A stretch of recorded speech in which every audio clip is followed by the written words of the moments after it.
So you worked with Hunter Biden in a bunch of different businesses.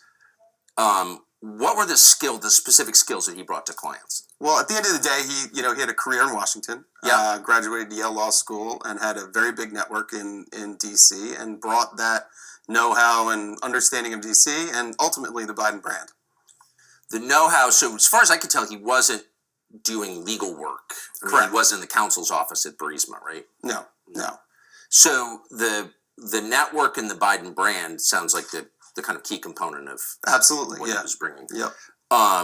Do you think that he would have been in those businesses, not having a business background, without his father being in a government position? It's hard to speculate in those regards. I mean, yeah. I think when we initially met and he talked about his advisory business, his business that needed to transition from lobbying to advisory and the interest in private equity, it seemed like a new and interesting network for us to expand our business. Whether he could have, been in that position, it's hard for me to speculate. But obviously, the brand of Biden, adds a lot of power when your dad's the vice president. For sure. And there was a time, maybe 10 years ago, when private equity, maybe like AI now, was just one of those terms people were throwing out. I'm in private equity! Right. But the mechanics, having done it, coming from a business background yourself, are kind of complex. Absolutely. Yeah. No, it's a complex business. Takes years of training. But again, the initial idea around the business that they were going to provide, the government insight and an additional network to raise capital and then, deal with regulatory issues that you might have at the corporate level. Right. Regulatory issues. Exactly. Okay. So that would be more his area. Right. That would be his space. Right. But did he have a sophisticated understanding of regulation, do you think? I think that he led a team that had a sophisticated. Yeah, because I lived in Washington a long time, around a lot of regulation. Also, a very complex area. Absolutely. I think you got to be an expert in knowing the guy, and he was the guy that was the expert in knowing the guy. He was an expert in knowing the guy. Right. And who was the guy he knew? Well, he knew a lot of people, but obviously there was some familiar, his brother, his father, some of his father's siblings. So he knew a lot of people. And obviously I know you're pointing to, the father being the key relationship. I'm just trying to get a sense of, like, Washington's not a money town. Right. People aren't in business in Washington for the most part, and most people don't have business skills that I noticed in 30 years of living there. So really, the business of Washington is selling access. That's what it looked like to me. Yes. Not just Hunter Biden, but like I think that's one of the core misconceptions. I mean, it seems like when understanding a regulatory environment means selling access at the end of the day. That's how I interpret it, and I think that's how most people in Wall Street, whether they admit it or not, interpret it. Yeah. So we've got a complex business that intersects with government. We need a guy who knows about it. Right. How do I, deal with getting a guy a visa that needs to come over for a business deal?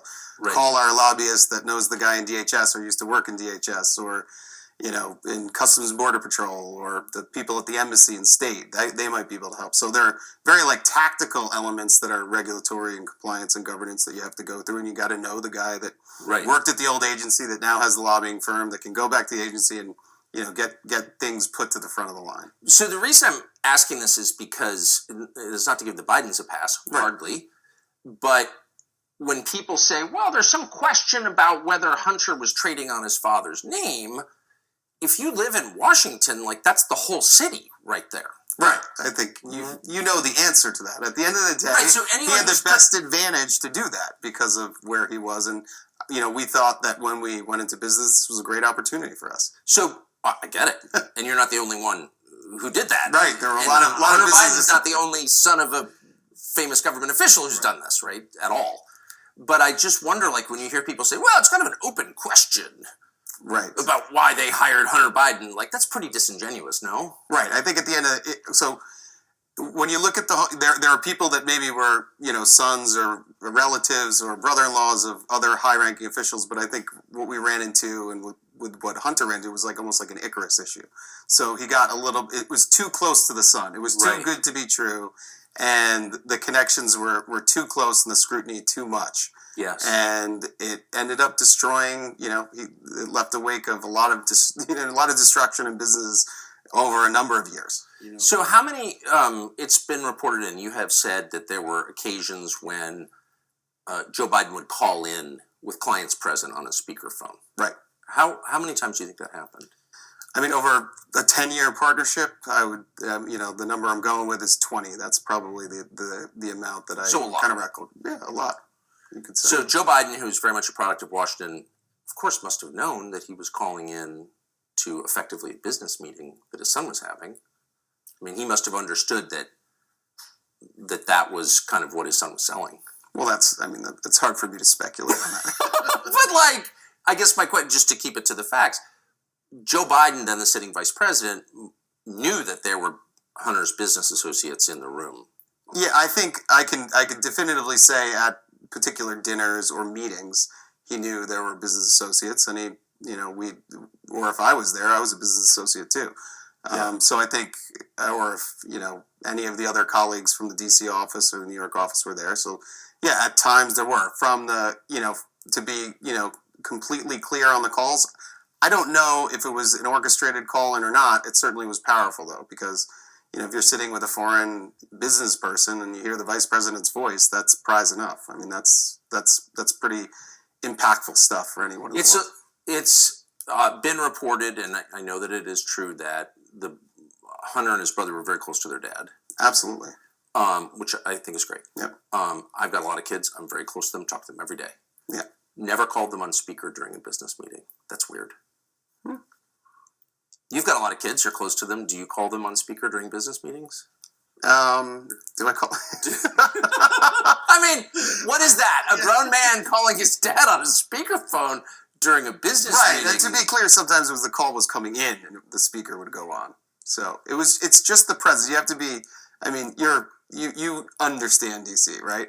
So the power to have that access in that conversation, and it's not in a scheduled conference call, and it's a part of your family. That's like the pinnacle of power in DC. 100%. I guess I'm pivoting against the lie that I'm hearing people tell with a straight face. Congressman Goldman, for example, that we don't really know what was going on. Really? You're taking a call from the vice president and you put it on speaker. It's not just, hey, Dad, I'm in a meeting with some buddies. Right. It's let me put my dad, the vice president, on speaker. Yeah. Yep. In the rear view, it's an abuse of soft power, I'd say. An abuse of soft power. Interesting. When did you meet Joe Biden? Joe Biden, I met the first time probably at the 2000 convention. I think it was in LA, and then Boston was 2004. So those two times I probably shook hands as they made kind of the power circles around the. You've been to them through the skyboxes, and then following that, really when our partnership started in 2008, 2009 ish. Conversation started. That's when I re-met Hunter and actually had a sit down and meal with him. Talked about the transition from lobbying into strategic advisory, and then kind of some type of coalescence around having a private equity fund that would have this unique access and understanding of a regulatory environment in DC. Again, got it. To be clear. How many times do you think you met Joe Biden during the course of your relationship with Hunter? How many times? I should have this off the top of my head since I've been asked so many times. Probably same thing, 20. So I got one last question for you, and we'll do a much longer interview and get the entire story. But we found this letter, kind of amazing. It's from January 20th, 2011, which I think puts you in your late 30s, mid to late 30s. Right. Okay, so you're a younger man. This is from the Vice President of the United States, Joe Biden, to you personally, and it's personalized here at the bottom. Devon Archer, Rosemont Seneca Partners, that was your partnership with Hunter Biden in Georgetown. Dear Devon, I apologize for not getting a chance to talk to you at the luncheon yesterday. I was having trouble getting away from hosting President Hu Jintang, who was running China at that point. I hope I get a chance to see you again soon with Hunter. I hope you enjoyed lunch. Thanks for coming. Sincerely, Joseph R. Biden Jr. P.S. Handwritten, happy you guys are together. So there are many levels here. But here's the Vice President of the United States saying to you, a man in his mid-30s, who's not a government official, I'm sorry I was occupied with the guy who runs the world's largest country. I would much rather talk to you and thank you. What was he thanking you for? Well, First of all, it's a lovely letter, and it was. It's quite enthusiastic. It's a little weird, though, right? Yeah. Well, it was kind of the beginning of our partnership, and he was thanking me and thanking Hunter. I think at the end of the day for bringing this idea of this government regulatory strategic advisory business into the private equity world, and I think he was excited about the prospects for Hunter, and he was just thanking me. I think it was a nice gesture. It was a nice, for sure. Very polite. It gets a 10 on the etiquette scale, but he's a vice president of the United States, and he's talking about foreign business deals with you and thanking you for that. I think again, it goes back to my earlier point. I think I hit at the time. I think I hit the jackpot in finding the regulatory environment or company that can navigate right to the top, but obviously as time was told, being a little bit too close to the sun ends up burning you.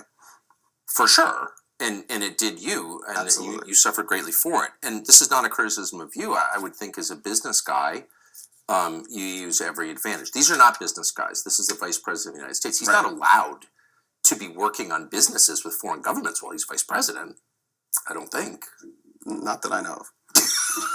But here he is! Right. Amazing. We'll be back.